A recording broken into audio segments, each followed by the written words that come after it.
TTD chairman మీ వారినే పెట్టుకున్నారు, TV5 వాడిని.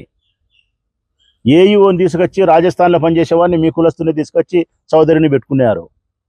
తెలంగాణలో పనిచేసి ఎస్పీని తీసుకొచ్చి చిత్తూరు జిల్లాకు సుబ్బరాయుడు గారిని ఎస్పీగా పెట్టుకున్నారు మీ నమ్మిన బంటును. అంతా మీ ఉద్యోగస్తులను సెటప్ చేసుకొని ప్రభుత్వం వచ్చి 7 నెలల కాలం జరిగిన తర్వాత అన్ని శాఖలలో అన్ని మార్పులు జరిగి అంత సెటప్ జరిగిన తర్వాత కూడా రాష్ట్రంలో ఏ ఉద్యోగస్తులు తప్పు చేసినా జగన్మోహన్ రెడ్డి గారి వాళ్ళని మీరు మాట్లాడుతున్నారంటే మీరు ఎంత దిగజారిపోయినారు మీరు. ఆమె హోమ్ మినిస్టర్ గారు అయితే ఇది కుట్ర అంటారు. ఆమె ఏది కుట్ర అర్థమే కాలే. కుట్ర అని ఒక మాట అంటే బట్టగాల్చి ముఖానేస్తే అయిపోయినా. మరి హోమ్ మినిస్టర్గా ఆమె ఉన్నప్పుడు ఇది కుట్ర అని చెప్పినప్పుడు ఆ కుట్రను 24 గంటల్లో ఛేదించాల్సిన బాధ్యత లేదా ఈ ప్రభుత్వానికి, హోమ్ మినిస్టర్ గారికి? పవన్ కళ్యాణ్ గారు మాత్రం ఈ ప్రభుత్వాన్ని తప్పని అంగీకరించినాడు. ఈ ప్రభుత్వాన్ని పూర్తిగా తప్పు, శ్యామలరావు గారి తప్పు, ఏయూ గారి తప్పు, టీటీడీ చైర్మన్ తప్పు అని క్షమాపణ కోరినాడు. కనీసం వీళ్లకు లేని ఎంతో కొంత మర్యాద ఆయనకన్నా ఉంది. ఇక టీటీడీ చైర్మన్ అయితే ఒక అడుగు ముందుకేసి నాకు ముందే అనుమానం వచ్చింది జరుగుతుందని చెప్పి, ఆయనకు ముందే అనుమానం వచ్చిందంట కానీ జాగ్రత్త తీసుకోడు. ముందే వచ్చిందంట అనుమానం జరుగుతుంది, ఏదో జరుగుతుందని, కానీ జాగ్రత్తలు తీసుకోడు. మరణించిన తర్వాత మనం ఏం చేయగలుగుతాము? చింతించడం తప్ప అంటాడు ఆయన. మరణించిన తర్వాత మనం ఏం చేస్తాము? చింతించడం తప్ప అంటాడు. ఆ మరణించేదానికంటే ముందు మీరు తీసుకోవాల్సిన జాగ్రత్తలు ఏం తీసుకున్నారు మీరు?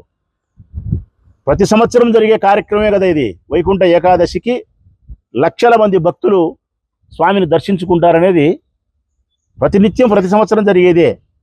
మరి ఏ సంవత్సరం జరగని కార్యక్రమము ఈ సంవత్సరం ఎందుకు ఇంత విషాదం జరిగింది అంటే, ఇంత ప్రమాదం జరిగింది అంటే మీ నిర్లక్ష్య వైఖరి, మీ బాధ్యత రాహిత్యమే.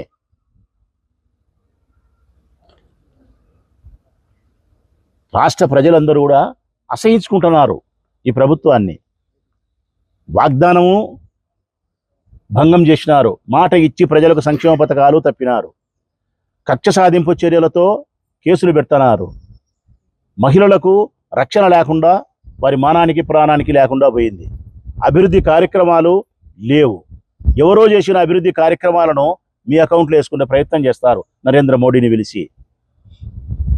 ఇదిగో మళ్ళీ అడపాదడప తుఫాన్లని కొంతమంది, ఇట ప్రమాదాలని మరికొంతమంది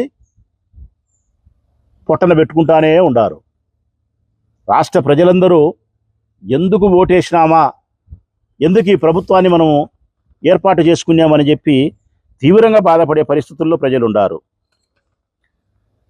అన్నిటికంటే ఘోరం ఏంటంటే చంద్రబాబు నాయుడు గారి డ్రామా. శూన్యకు వచ్చినప్పుడు షర్టుకు మైకు పెట్టుకోవడం, ప్రజలందరూ చూసినప్పుడు అధికారుల మీద మన్నిపోయినట్టు యాక్షన్ చేయడం, తన కులస్తులను కాపాడి తన కులం కాని వాళ్ళను సస్పెన్షన్ చేయడం, ట్రాన్స్ఫర్ చేయడం. నేను అడుగుతా ఉన్నా, 6 మంది మనుషుల ప్రాణాలు తీసి 45 మందిని గాయపరిచి మీ కులస్తులను తప్పించి, నేరం చేసిన వాళ్ళను తప్పించి, తక్కువ బాధ్యత కలిగిన వాళ్ళను శిక్షించే క్రమములో 2 సస్పెన్సులు 4 ట్రాన్స్ఫర్లు చేస్తే ప్రాణాలు వస్తాయా? అంటే ఈ రాష్ట్ర ప్రజల కళ్ళనీళ్ళు తుడిచే ప్రయత్నం కాదా? ఇదిగో నేను వాడిని సస్పెండ్ చేసినా అనేది, ఇదిగో వాడిని ట్రాన్స్ఫర్ చేసినా అనేది. సస్పెండ్ చేస్తే ఉద్యోగం పోతుందా? సుబ్బరాయుడు ఎస్పీ గారిని మీరు ఇక్కడి నుంచి ట్రాన్స్ఫర్ చేస్తే పోలీస్ ఏమన్నా పోస్ట్ మ్యాన్ అవుతాడా? పోలీసే అవుతాడు ఎక్కడికి పోయినా కూడా, కలెక్టర్ అవుతాడు ఎక్కడికి పోయినా కూడా. ఎవరిని మభ్యపెట్టేదానికి, ఎవరి కళ్ళనీళ్లు తుడిచేదానికి ఈ 2 ట్రాన్స్ఫర్లు, ఈ 2 సస్పెన్షన్లతోనూ 4 ట్రాన్స్ఫర్లతోనూ మీరు మమ అనిపిస్తారు? మీరు కాదు. సుమోటుగా కేసు స్వీకరించాల్సిందే కోర్టు, న్యాయస్థానము. వీళ్ళను పదవుల్లో నుంచి, ఉద్యోగాల నుంచి తొలగించాలా? కేసు విచారణ 60 దినాల్లో జరపాలా? ఈ మనుషుల ప్రాణాలకు ఎవరైతే కారణబుద్ధులు పోయేదానికి కారణమైనారో వారికి శిక్షలు పడేటట్టు చేయాలా? డబ్బులు ఇచ్చి, ఎక్స్గ్రేషియాలు ఇచ్చి, 2 ట్రాన్స్ఫర్లు చేసి, 2 సస్పెన్షన్లు చేసి చేతులు దుడుపుకుండే ఈ కార్యక్రమానికి స్వస్తి పలకాల. సామాన్యమైనటువంటి ప్రజల యొక్క ప్రాణాలకు అత్యంత ప్రాధాన్యత ప్రభుత్వాలు ఇవ్వాలా. ప్రతి సందర్భంలోనూ సామాన్యమైన ప్రజలకు సంబంధించి కానీ భక్తులకు సంబంధించిన విషయాలలో కానీ వారికి కావాల్సిన మౌలికమైనటువంటి వసతులు ఏర్పాటు చేయాలా. వారి భద్రతకు మీరు ప్రాధాన్యత ఇవ్వాలా. ఇద్దరు పోలీసు వాళ్ళు పెట్టినారంటే మీరు ఎంత అన్యాయం అసలుకు, అంటే మీకు ఎంత లెక్కాచారం లేదు అసలుకు. ఈ ఇద్దరు పోలీసులు కొన్ని వేల మందిని నియంత్రించగలుగుతారనే అభిప్రాయం కూడా మీరు లేకుండా ఈ విధంగా చేయడం అనేది ఎంత మాత్రము సమంజసం కాదు. ఈ సందర్భంగా చివరిగా మేము కోరేది సుమోటుగా కేసును స్వీకరించాలనేది ఒకటి కోరుతా ఉన్నాం. 60 దినాలలో విచారణ జరిపి శిక్షలు పడేటట్టు మార్పులు చేయాలా ప్రజాస్వామ్యంలో, పరిపాలనలో అని చెప్తా ఉన్నాం. డబ్బులు ఇచ్చి చేతులు కడుక్కోవడము, 2 సస్పెన్షన్లు 2 ట్రాన్స్ఫర్ల వల్ల కాదు పరిష్కారము. ఎవరైతే ఈ ప్రాణాల వేదానికి కారణమైనారో ఈఓ గారు కానీ, టీటీడీ చైర్మన్ కానీ, ఏఈఓ గారు కానీ, పోలీస్ శాఖ కానీ సంబంధించినటువంటి బాధ్యత కలిగిన మనుషులను ఉద్యోగాల నుంచి తొలగించాల పద్ధతి ప్రకారం. వారి మీద కేసులు నమోదు చేసి విచారణ చేపట్టి శిక్షలు పడేటట్టు చేయాలా. రాజకీయ నాయకులు ఎవరైతే టీటీడీ చైర్మన్గా పదవుల్లో ఉండారో వారి పదవుల్లో నుంచి తొలగించాలా. ఇప్పుడు ఇచ్చిన 25 లక్షల ఎక్స్గ్రేషియాతో కాకుండా ₹1 ఎక్స్గ్రేషియా ఇచ్చినా కూడా తక్కువే. ₹1 ఇచ్చినా కూడా తక్కువే. మీరు ₹1 ఇవ్వాలా. 45 మందికి అస్వస్థకు గురైతే అందులో 2 తీవ్రంగా అస్వస్థకు గురైనారని చెప్పి వాళ్ళకి 5 లక్షలు ఇస్తారంట. మిగతా 43 మందికి 2 లక్షలు ఇస్తారంట. అన్యాయం. 45 మందికి ₹10 లక్షల చొప్పున మీరు ఎక్స్గ్రేషియా ఇవ్వాలా.